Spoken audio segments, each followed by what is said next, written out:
Roy Jones Jr. breaks down the upcoming Jake Paul vs. Anthony Joshua showdown, stating clearly that AJ is going to punish Jake Paul in brutal fashion. Roy further explains that the matchup brings excitement, massive attention, and huge financial value to the sport. He believes the event is great for boxing overall and that the enormous money involved benefits everyone connected to the fight.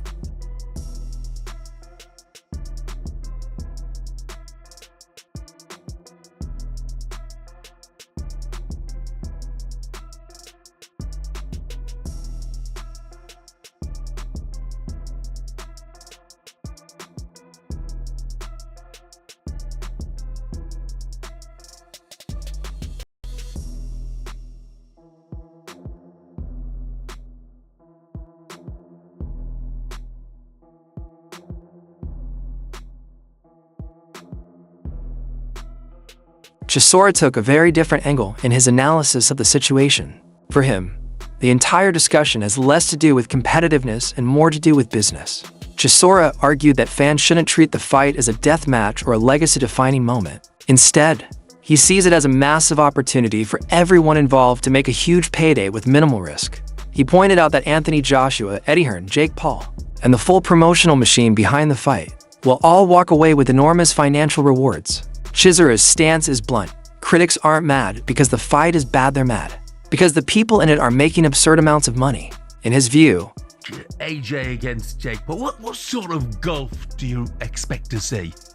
Listen, we are in the game of entertainment. Either we're entertainment in the ring or on the football pitch, it don't matter. It's called entertainment. People are going to buy tickets to go watch Jake Paul and Anthony Joshua fight. You know, we're all entertainers, either way. So I'm happy. I'm so happy for AJ because he's doing this for himself. And you have to understand, you have to give so much respect to Jake Paul. You know, whatever he says, he makes it happen. You know, before he was like he wants to fight Anthony Joshua and people were laughing at him. And then suddenly it's happened and people are like, wow, what's going on here? You know, so kudos to that kid, man. He's very good at promoting everything he does. Derek, do you reckon there's a bit of jealousy from other boxers and even like pundits flying around as well? Because even since it's been announced last night and today, I know the biggest jealousy pundit you guys have, and that is Simon Jordan. I'm telling you right now, Simon Jordan right now, he must be suffering inside and out right now because he knows Eddie's making money, Anthony Josh's making money, so he is dying right now, Simon Jordan. Look, Derek, and I know you say it's entertainment and there'll be a massive audience, but is there an element of danger as well? Look, AJ's a former world champion, and this is a guy, you know, the best he's been in with is Tommy Fury.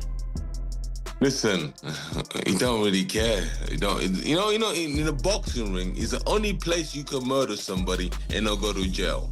So, kudos to that. So if he gets beaten up and something happens, it's part of the game. Well, I'm not sure that's a game that people will want to see, though. Is it a real fight, though? Is this going to be a proper fight? You will know more than most. Mate, let me tell you something. From how much they're getting paid, about much 177 million, whatever, and they're splitting down the middle. So I hope it's not a game because I want to see some blood. I want to see somebody's teeth falling out. So I told Anthony, the discussion around this Jake Paul versus Anthony Joshua fight has become one of the most surprising and fascinating debates in modern boxing.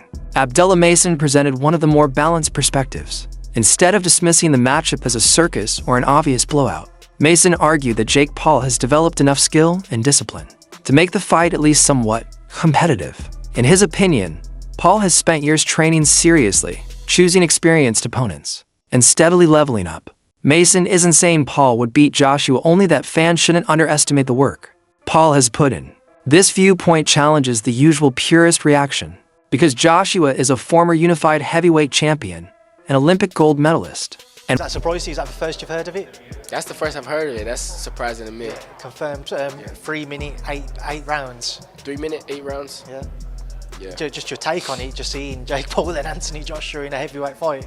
I mean, I guess they doing what's best for them, you know.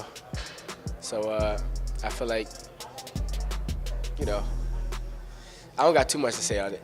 I asked you before when Tank wasn't originally scheduled to face him, if you'd watched it, you said you would. But is this more of a competitive challenge for Jake, do you see, because of a natural weight between them being a lot closer? Oh, this is definitely more of a competitive challenge for them. So I'm gonna probably. Legendary promoter Frank Warren echoed this point in his own way. He openly admitted that despite all the criticism, everyone will still end up watching. His honesty exposes an important truth. Even the loudest critics won't be able to resist tuning in. Warren also pointed out that Jake Paul has been consistently raising the level of his opponents, improving the challenge and experience each time. To Warren, the fight isn't disrespectful to boxing, it reflects how the sport is evolving, where entertainment, global reach, and commercial appeal exist alongside traditional matchups. His approval shows that the boxing industry no longer sees Jake Paul as an outsider, but as a growing part of the ecosystem. What I think is that people will buy it. They'll watch it, and Netflix have bought it. And they're expecting to get big numbers. They've had big numbers for his last 2 fights. He's a major attraction for whatever reason. But he's a licensed boxer. He trains, he works as a fighter. I take my hat off to him for all of that. He's not a heavyweight, and he's stepping in with, people have criticised some of his opponents in the past, but he's stepping up to the plate. Can't criticise this one, I suppose. He's gone from one extreme to the other. He's fighting a guy, two-time world champion, as somebody who's a natural heavyweight. I know there's a weight clause thing on there, but I don't think that will make a lot of difference to AJ. And he's also a gold medalist. I think it's he's a massive favourite, AJ, for this fight. He's getting very, very well paid for it. And people will buy it. You'll buy it because it's a road crash. He is a massive favourite. The bookies only have him at 1-10 and 1-4 to get the stoppage. Is that a bit mad to you? I mean, look, you've seen AJ. You see what he's done with Ngannou. Yeah, Ngannou and Jake Paul are two very. And Ngannou's a natural heavyweight. Yeah, I just thought those odds seemed a little bit, I suppose, skinny. Yeah. Is it disrespectful to the integrity of boxing? No, because it's... Look, you're asking a question that you know the answer to, as does most people in the industry. So, it is what it is. It's a pure money-making venture with a guy that's AJ doesn't mean too much in America. Jake Paul does. AJ's ventures into America didn't go down too well, did it? So Jake Paul does though, and he's got a massive following, and that's why he's on the A side of the card.